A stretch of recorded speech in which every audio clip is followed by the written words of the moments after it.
the first thing people noticed was the color. On a cold Monday in late August of 2020, Eli Mercer drove a blue Versatrax 410 through the north gate of his west pivot, and half the county understood, in one glance, that something old had just ended. For 19 years, every machine in Eli Mercer's sheds had been silver and black. The same brand his father bought, the same brand his uncle swore by, the same brand sold by Nolan Price down in Red Creek. Then Eli sold a $410,000 Agromax R940, without a fight, without a complaint, without even the courtesy call a loyal customer usually makes before he disappears. And 3 years later, Nolan drove 3 hours and 45 minutes to Eli's farm just to ask one question. What did I miss? To understand why that question mattered, you have to go back to February of 2020, to a kitchen table, a legal pad, and a document that was never meant for farmers in the first place. Eli Mercer farmed 620 acres outside Harlan, Nebraska. Corn on the stronger ground, soybeans where the drainage ran mean in wet years. Nothing glamorous, just a careful operation built on small margins, repeatable decisions, and the kind of discipline that makes boring farms survive. For 12 seasons, his independent agronomist, Sarah Vance, had helped him build the system. Not guesswork. Layered soil grids. Variable rate prescriptions. Yield maps clean enough to tell him where a 20-foot mistake had been expensive and where a smarter rate could pay him back all year. In those 12 years, Eli's average corn yield had climbed from 188 bushels to 204. Not because he got lucky, because the maps kept getting better. At their annual planning meeting, Sarah slid a printed packet across the table and said, "Read page 12. Then read page 27. Then call me." It wasn't a sales sheet. It wasn't dealer literature. It was an investor presentation from Agromax Corporate. Eli read it that Saturday morning while his coffee went cold beside him. Page 12 laid out the company's precision roadmap. Page 27 said the quiet part out loud. By 2023, equipment data would move through Agromax's own cloud stack first. Access would be tiered, diagnostic permissions would tighten. Third-party tools would lose reach. Eli stared at that sentence for a long time, then called Sarah. She picked up on the second ring. He said, "Tell me what this means for the maps." Sarah didn't dress it up. She said, "It means the machine will still collect everything, but by the time I see it, I won't be seeing what the machine saw. I'll be seeing what their platform decides to pass through." Eli said, "How bad?" Sarah said, "Bad enough to matter. We've been working at a 10-meter decision level. First that into lower resolution exports and gated access, some of your variability work gets blunted. Not erased, blunted." Eli leaned back in his chair and did the math the way his father taught him to do math, all the way through. He said, "How much yield do you think lives in that difference?" Sarah was quiet for a second. Then she said, "Best estimate. 8 to 11 bushels an acre, in the years where the map quality held and the machine talked cleanly. 8 to 11 bushels. On 620 acres. At current prices." Eli wrote the range on the legal pad. Then one more line beneath it. Subscription. Sarah said the investor deck didn't list retail pricing, but the model was clear. Annual access. Per machine, feature gates above base tier. Premium data behind premium fees. Eli said, "So I buy the machine, then rent my way back to the information it creates." Sarah said, "That's what it looks like." He looked out the kitchen window toward the machinery shed. The R940 was sitting there in the morning sun, clean, paid on schedule, serviced on schedule, exactly the way a loyal customer is supposed to own a machine. Then Eli asked the next question.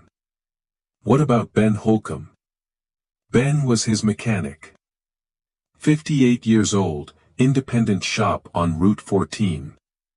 The man Eli called before anybody else when something mattered in season. Sarah said, if they finish the architecture the way this document says they will, Ben loses access first. Not all at once, but update by update. That afternoon, Eli called Ben. Ben gave him the honest version. He said, on your current Agramax, I can still reach maybe 60% of what I used to. The rest is behind factory software. Every update narrows the hole another inch. Give it a couple more model years and I'm changing belts while the dealer handles the machine. Eli said, and dealer rate? Ben didn't hesitate. $1.96 an hour last season. And when they're the only ones left with a key, there's no natural ceiling on that number. Eli spent the rest of February at the same table with the same pad, building the kind of accounting that stops being theoretical once you refuse to look away from it. His wife, Ruth, found him there after supper. She looked at the pages. Then at his face, she said, "How far along are you?" Eli said, "Far enough that I don't like where this ends." Ruth pulled out the chair across from him. He walked her through the numbers. If Agramax moved fully into the closed subscription model, and if factory-only service became normal on software-heavy repairs, the added operating burden on the next equipment cycle would land somewhere between $48,000 and $76,000 a year. Ruth didn't argue with the math. She never did. She said, "Run it again tomorrow." He did. The next night the answer stayed the same. Monday, he called Wes Talbot at Plains Ridge Equipment, a dealer 42 miles west who handled field core tractors and combines. Wes was not a fast talker. That mattered to Eli immediately. Eli asked him 3 questions. Data architecture, third-party diagnostic access, service model. Wes answered all 3 cleanly. Open export pipeline. Full raw data access for the agronomist. Independent mechanic compatibility. No mandatory annual subscription, just to unlock standard machine output. Eli wrote every word down. Then he spent March reading extension bulletins, trade journals, repair right analyses. A dry university paper most farmers never would have opened unless they were already afraid. That paper modeled ownership costs under closed versus open digital architecture for mid-size row crop farms. Over 10 years, the spread was not small. It was the kind of number that changes what loyalty is worth. Eli added the paper to the folder. By April, he wasn't trying to decide anymore. He was checking whether the conclusion survived one more pass. It did. So he moved. The Agramax R940 left the farm in August of 2020. 2 weeks later, a blue Field Core 410 rolled off Wes Talbot's trailer and into Eli Mercer's shed. Eli's son, Jonah, was there for the delivery. 26. Quiet. Mechanical. The kind of young man who doesn't ask many questions until he finds one that matters. Wes spent nearly 3 hours with them. Not the polished sales version. The real version. Data sync. Manual overrides. Diagnostic tree access. What the software could do. What it would not lock away. Who could work on it when something broke at the wrong time in the wrong week. When Wes finally left, Jonah stood in the doorway of the shed looking at the blue machine where the silver-black machine had always stood. He said, "Still feels strange." Eli said, "New always does." Jonah said, "You think it'll matter that much?" Eli looked past him toward the fields. "If I'm right, it won't just matter to us." The first full season answered the question. Spring of 2021 wasn't dramatic. That was the point. The planter ran.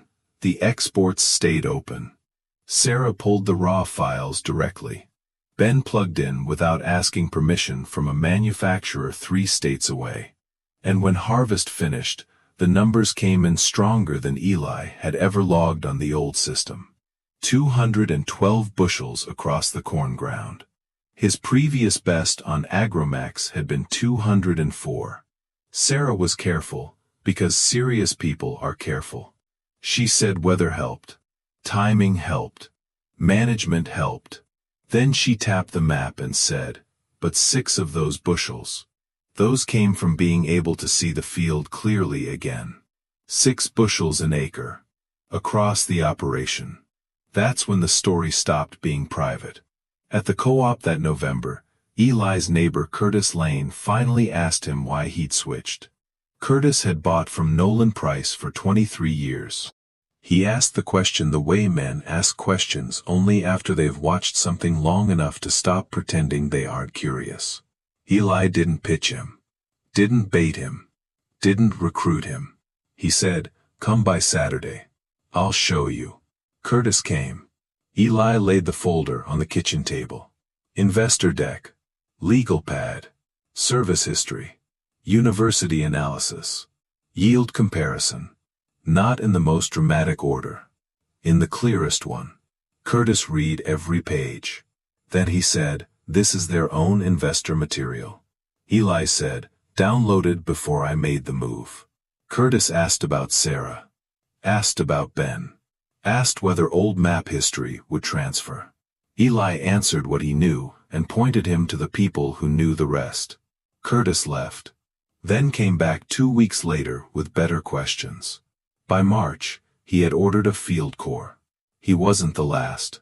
Through 2021 and into 2022, 4 more growers in Eli's orbit made the same switch. None of them got a speech. None of them got pressured. They asked. Eli answered. That was all. But that was enough. Because numbers move through a rural county faster than gossip, when the numbers are real. By the end of 2022, Nolan Price could see it in his quarterly review. 6 accounts.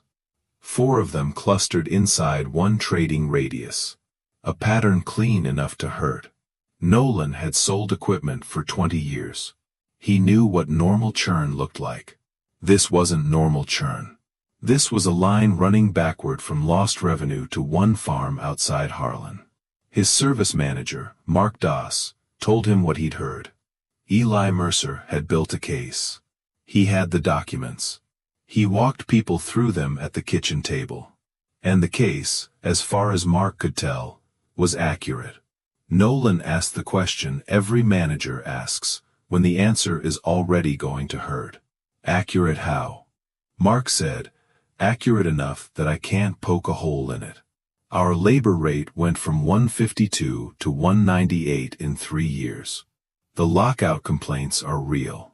Independent shops are losing reach every season. And your careful customers are starting to read. That last line stayed with Nolan. Your careful customers are starting to read. He thought about Eli Mercer. A customer who never missed service. Never missed a payment. Never made noise for sport. The kind of account dealerships assume will still be there next year because he was always there last year. Then Nolan thought about the sale he made in 2018. The precision package. The software promises. Everything he emphasized. Everything he did not. Not because it was secret. Because it was not the part of the conversation that closed the deal. By January of 2023, Nolan made a decision nobody at corporate asked him to make. He drove out to Eli's farm himself. Left before dawn. 3 hours and 45 minutes on winter roads. Flat country. Frozen ditches. Fence lines like pencil marks through gray land. When he turned into Eli's yard, the shed door was open. And there it was. The blue tractor. Clean. Working. Settled in. Eli saw the dealership SUV before Nolan stepped out. By the time Nolan reached the shed, Eli had already set down his wrench and wiped his hands. Nolan said, I should have called. Eli said, I figured you might come. Nolan looked at him. You did? Eli nodded once. Small counties hear footsteps early. For a moment, both men looked at the machine. No one asked how it was running. Eli said, exactly the way a machine should. Nolan asked about the maps. Still open. About repairs. Then still works on it. Nolan took that in. Then he said the line he had driven nearly 4 hours to say. I need to understand what I missed. Eli didn't answer in the shed. He said, come inside. Ruth brought coffee. Sat down at the table. Didn't pretend this was a casual visit. Eli went to the office and came back with the folder. He opened it in front of Nolan the same way he had opened it for everyone else. Investor deck. Legal pad. Yield comparison. Service invoices. Independent cost projections. Everything in order. Nothing theatrical. Nothing hidden. Nolan read page by page. When he finished the investor material, he asked, you had this before you switched? Eli said, months before. Then Nolan looked at the legal pad, looked at the service rate assumptions, looked at the actual invoices after the switch. He said, your hourly service cost dropped. Eli said, not by magic, by structure. Nolan said, regional rates aren't my call. Eli nodded. I know. Then Nolan looked at the yield sheets. He said, 6 bushels? Eli said, Sarah's estimate tied to map resolution and cleaner decision zones. Ruth didn't say anything. She didn't need to. Nolan could feel, sitting there, that this conversation had been waiting a long time. Then he asked the question that had probably been inside him since he left Red Creek before sunrise. When you figured this out, why didn't you come to me first? Eli folded his hands on the table. When you sold me the R940, he said, did you tell me that my mechanic would be pushed out one update at a time? Nolan looked down. Eli kept going. Did you tell me my agronomist would eventually be forced to take my own field data through somebody else's gate? Did you tell me I was buying into a machine I might later have to subscribe my way back into? Nolan answered carefully. We didn't know the exact timing. Eli held his eyes. But you knew the direction. Nolan didn't fight that. We knew the direction. Eli nodded once. Then we both had information we chose not to bring to each other. The room went quiet. Not angry. Worse than angry. Honest. Eli said, by the time I finished the numbers, I had lost confidence in where the company was heading. Not in you. In the direction. And a conversation with you wasn't going to change the direction. Nolan sat with that, then admitted the only answer left. No. F. Eli pushed the legal pad slightly across the table. If I had come to you in 2020 with that document and these numbers, what would you have told me? Nolan thought about it longer than most salesmen would allow themselves to think. Then he said, I would have told you it was a corporate decision, that implementation details were still moving, and that our dealership would keep taking care of you. Eli said, all of which can be true, and still not change what the numbers say. Nolan looked at the papers again. The old assumptions, the new invoices, the yield lift, the open access reality after the switch. Then he said, so you didn't leave me. You left the road we were heading down. Eli answered immediately. Yes. Nolan leaned back, looked toward the window. The blue tractor sat outside the shed against a pale Nebraska morning. Then he said, I lost 6 accounts. Eli didn't soften it. You lost 6 growers who read the same direction I read. Nolan said, because you showed them. Eli said, because they asked. Ruth finally spoke.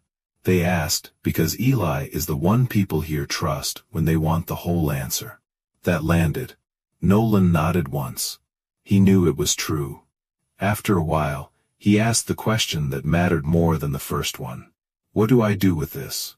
Eli tapped the investor packet. You read what your careful customers are going to read. Before they bring it to you. Nolan said nothing. Eli went on. Most people won't dig. Some will. And the ones who do are the ones you can least afford to speak vaguely to. When they build their own legal pad around your company's direction, vague dies fast. Nolan almost smiled at that. Almost. He picked up the packet again. Read one page. Then another. Finally, he asked, "Can I keep this copy?" Ruth stood, went to the printer in the office, and brought back a clean set. Nolan slipped it into his coat. At the door, he turned back one last time. "The 6 that switched," he said. "Is that where it stops?" Eli looked at him the way a man looks at weather he doesn't control.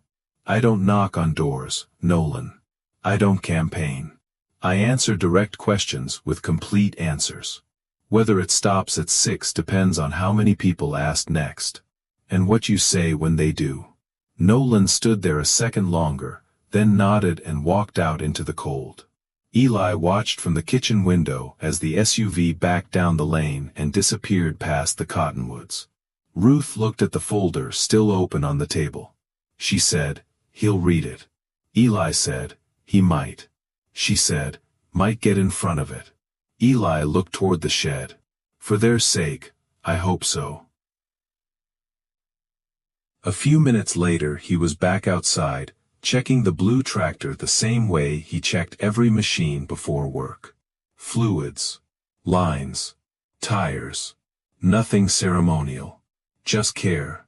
He climbed in. Turned the key. The key. The engine came alive with the steady confidence of a machine that did exactly what it was built to do, and did not charge him extra to understand his own farm. That was the part no one in the county forgot.